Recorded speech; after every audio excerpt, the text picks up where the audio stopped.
రాసినప్పుడు మీకు ఏమనిపించింది? అసలు ఈ కథ ఎత్తుకోవడానికి మైండ్ బ్లాక్ అయిపోయింది నాకైతే. నా గురించే రాశాడు అన్నట్టుగా అనుకున్నాడు ఆయన. ఆయన ఓ, గురించి మీకు నా గురించి అంటే అసలు అందరి కోసం నా కోసం అనిపించింది నాకైతే. ఎత్తుకుంటూ మైండ్ బ్లాక్ అయిపోయింది నాకైతే. ఎక్స్పెక్ట్ చేయలేదు. ఏదో అంటే మన రెగ్యులర్ స్క్రిప్ట్లు కాకుండా ఏదైనా కంప్లీట్ ఆఫ్ బీట్ నాకు కావాలి, ఏదైనా రాడికల్గా ఏదైనా క్రేజీగా ట్రై చేద్దామనే పాత్రలో ఉన్నాను. అప్పుడు దొరికింది కథ. ఫస్ట్ సిట్టింగ్లో వెళ్ళి హగ్ చేసేసుకుని, బాబు ఈ కథ నాతోనే చేయాలి, చేసేద్దాము. ఆయన నమ్మట్లేదు నన్ను, మీరు ఈ కథ చేస్తారని. సో అలా లిటరలీ 2 hours నరేట్ చేసిన వెంటనే మీకు కథ తెలుసు, నాకు తెలుసు. అందరూ కథ చూసిన సినిమా చూసిన తర్వాత they will understand why we are talking like this. Screen play అండి. స్క్రీన్ ప్లే ఒకటే కాకుండా ట్విస్ట్ అండ్ టర్న్స్, థ్రిల్, చాలా బలమైన కథ. ఆ ప్రీ క్లైమాక్స్ క్లైమాక్స్కి వచ్చేసరికి ఎవరు ఏం ఎక్స్పెక్ట్ చేయలేరు. మీరు Interval, మీరు even- ఎన్ని రాసుకుని ఈవెన్ ఇంటర్వెల్ ప్రెడిక్ట్ చేసిన ఇంటర్వెల్ ఎవరు ప్రిడిక్ట్ చేయలేదు. నన్ను అంత క్లెవర్ గా Impossible. రాసుకున్నాడు. ఏది ప్రిడిక్ట్ చేయలేరు. యాక్చువల్గా క్వశ్చన్ అడుగుదాం అనుకున్నాను. ఇందాక ఆఫ్ ద రికార్డ్లో అన్న చెప్పారు, మీరు లెనిన్ అని పేరు పెట్టారు అండ్ తర్వాత ఆయనేమో అక్కడ మహాభారతం అన్నాడు, ఇక్కడేమో సాంగ్లో వేరే ఏదో కనపడుతుంది. Lenin Hmm. Title Hmm.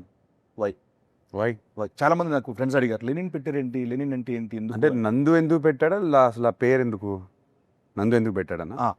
లేదు, ఐ థింక్ రామాపురంలో ఇప్పుడు స్టాలిన్, లెనిన్ ఒక పాయింట్ ఆఫ్ టైంలో ఐ థింక్ కమ్యూనిజం మూవ్మెంట్ వల్ల పేర్లు వచ్చాయి, Okay. అలా ఉండిపోయాయి. నేను నందుని ఫస్ట్ క్వశ్చన్ అడిగాను, ఓ, లెనిన్ అనే టైటిల్ ఏంటి అని చెప్తే, లేదు సార్ మా ఊర్లో ఈ పేరు చాలా పవర్ఫుల్ పేరు, ఇది ఎప్పటి నుంచో ఉంది, చాలా మంది ఉన్నారు ఇంకా. ఈవెన్ కమ్యూనిస్ట్ ఫ్యామిలీస్ చాలా Yes, మంది yes, ఉన్నారు. yes. వాళ్ళు ఇంకా పెడతారు. ఇప్పటికీ ఉన్నారు. ఉన్నారు. నేను రామాపురంకి వెళ్ళినప్పుడు కూడా కలిశాను లెనిన్ బాబు అని కలిశాను. తనకి ఎందుకు ఈ పేరు చాలా పవర్ఫుల్గా అనిపించింది. అండ్ తన తన తన మైండ్లో రామాపురంలో లెనిన్ అనే క్యారెక్టర్ ఉంటే, నా లెనిన్ ఉంటే ఇలా ఉంటాడని రాశారు. Super. Okay.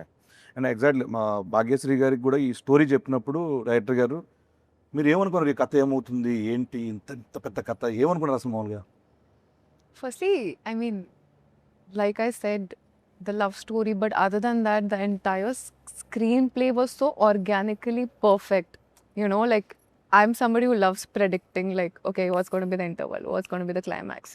But naku assal I was like mind blown. Like he said, you hear some stories and you feel like, okay, you want to be a part of them. It will be good commercially, this, that. This story is something that touched my heart.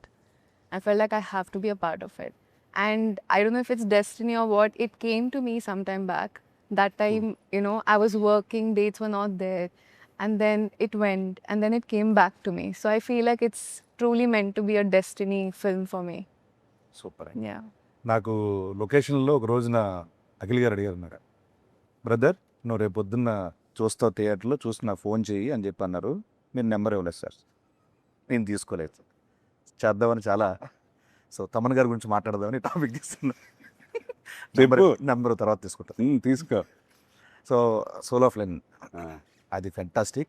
సినిమాలో ఆయన background score కానీ songs already వినేస్తున్నారు. ఒకటి Thaman is known for background score. తను ఆ soul of Lenin నాకు గిఫ్ట్గా ఇచ్చాడు, 1 year back ఇచ్చేసాడు సాంగ్.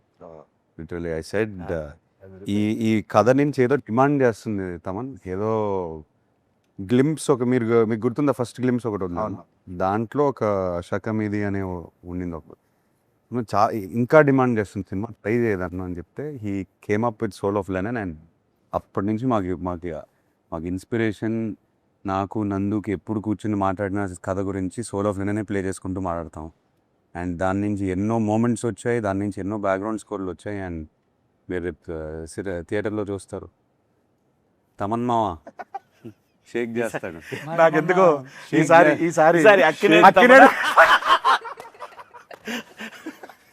ఎక్కువ ఇంటి పేర్లున్న మనిషి ఎవరైనా ఉన్నారంటే, వ్యక్తి ఎవరున్నారంటే అది తమన్ గారే. నాకు షూట్లో కలిసాడు మొన్న AK-47 షూట్.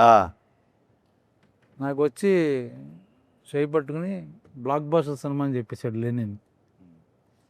తను ఆల్రెడీ చెప్పేసాడు. అందరూ ఇలానే మాట్లాడుతున్నారు. ఒక 2-3 డబ్బింగ్ చేసిన తర్వాత ఫోన్ మెసేజ్ చేశారు, తమన్ బ్యాక్గ్రౌండ్ స్కోర్ రామజోయ్ గారు అయిపోయిన తర్వాత రామ్జో గారు. So everything now positive. Just థియేటర్కి వెళ్ళి కొట్టేయాలి మనం. ఎస్ అందరు కష్టంగా అనిపిస్తుంది కాబట్టి అంటున్నాను. చూడ్డంటున్నారు అందరు చెయ్యి ఉంది దీంట్లో. ఆయనే వుడ్. ఓకే సార్ ఇంకా నువ్వేంటి ఇప్పుడు? అలా నీ పాత్ర నీ తాలూకు పాత్ర ఏంటి? ఏంటి? విశేషాలు చాలా ఏంటి? డేంజర్. నీవేంటి? నీ పాత్ర అది తాలూకు సినిమా చూసిన తర్వాత అర్థం. నా పాత్ర ఇప్పటి వరకు నీ పక్కన లెనిన్ ఉంటాడా లేకపోతే లెనిన్ పక్కన నువ్వా? చెప్పు. నేను ఊర్లో అందరి పాత్రల పక్కన ఉండే ఒక పాత్ర అంతేనన్నా. ఓకే. ఇప్పటి వరకు నేను గెటప్ వేసాను, ఆ. శరీరాన్ని గెటప్ వేసాను. పాడుతుంటాడు పక్కన. ఈసారి నా వ్యక్తిత్వాన్ని గెటప్ వేయబోతున్నాను. సీరియస్ సీన్ జరుగుతుంటే ఎక్కడో మూల నుంచి ఎవడో పాడుతుంటాడు అని పాడుతుంటే చూస్తే సీన్ ఉంటుంది. బ్యాక్గ్రౌండ్ స్కోర్ అన్న బాగుంటుంది అన్న దీంట్లో కూడా సేమ్. అంటే ఈసారి నేను గెటప్ వెళ్ళిపోయాను ఎందుకంటే మీకు ఆ ఛాన్స్ వచ్చింది, ఓ నాకు అది లేదు. సో నెక్స్ట్ సినిమా హిట్ అయితే నాకు ఆయన ఒక ప్రామిస్ చేశారు. ఏం ప్రామిస్ చేశాను? గెటప్ చార్టెడ్ ఫ్లైట్ ఇస్తా అన్నారంట. చార్టెడ్ ఫ్లైట్ ఇస్తా అన్నారా? వెళ్దాం అన్నా వెళ్దాం ఉన్నారు ఇస్తా అన్నారా నీకు? సార్ ఇప్పుడు ఫ్రీ ప్రమోషన్స్ ఓకే. సరే ఓ పని చేద్దాం అయితే, మమ్మల్ని కూడా తీసుకెళ్తారా లేదా? ఆయన ఇష్టం. అదే నీ ఇష్టం. ఈ మధ్య నువ్వు ఎక్కువ తిరుగుతున్నావు లేదు, అది. లేదు, మామూలుగా నేను అంటే ప్రీ ప్రమోషన్స్ అని కార్లో ఇలా ఓకేనండి, బట్ ఆఫ్టర్ ఈ ప్రమోషన్ సినిమాకి ట్రాక్టర్ అనుకున్నాం. సైకిల్స్ ట్రాక్టర్ మనం ఇప్పుడు అది సైకిల్లోనే మీరిద్దరు- వచ్చాం కదా. మీరిద్దరు అలాంటి ట్రాక్టర్ మీద సైకిల్ మీద. ట్రాక్టర్ మీద మేము వచ్చినటువంటి చార్టెడ్ ఫ్లైట్ లో మనం వెళ్ళాలి కదా ఈవెంట్లకి. ప్లీజ్ మరి ప్రామిస్ చేశారు, చేశానా? మర్చిపోయారు సార్. అంతే మర్చిపోయానా?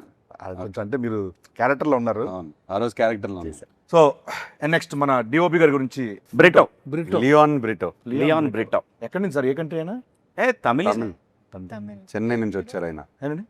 Is a Tamilian. ఓ నండ్రి అన్న. ఏ కంట్రీ నుంచి వచ్చాను? లియన్ బ్రిటన్ అని. లియాన్ వచ్చేసరికి అన్నీ తెలిసే. సో ఆయన విజువల్స్ దాని గురించి చెప్పండి. అంటే బిగినింగ్ నుంచి రూటెడ్, బట్ ఇవాళ ఫిల్మ్ మేకింగ్ స్టాండర్డ్లో ఉండాలి. కలర్స్ కానీ I wanted the film to look intense. నందుకు favourite tone of movie intensity. మనకి ఆ కలర్స్ కానీ డీప్గా ఉండాలి. అండ్ బ్రిటో బిగినింగ్ నుంచి లైటింగ్ మీద ఫోకస్ చేసి we did lot of test shoots అన్నీ ఫోకస్ చేసి నందుకు ఎగ్జాక్ట్లీ తన విలేజ్ ఎలా కనిపిస్తుంది తన మైండ్లో తీసాడు బయటికి. అండ్ చాలా కష్టపడ్డాడు.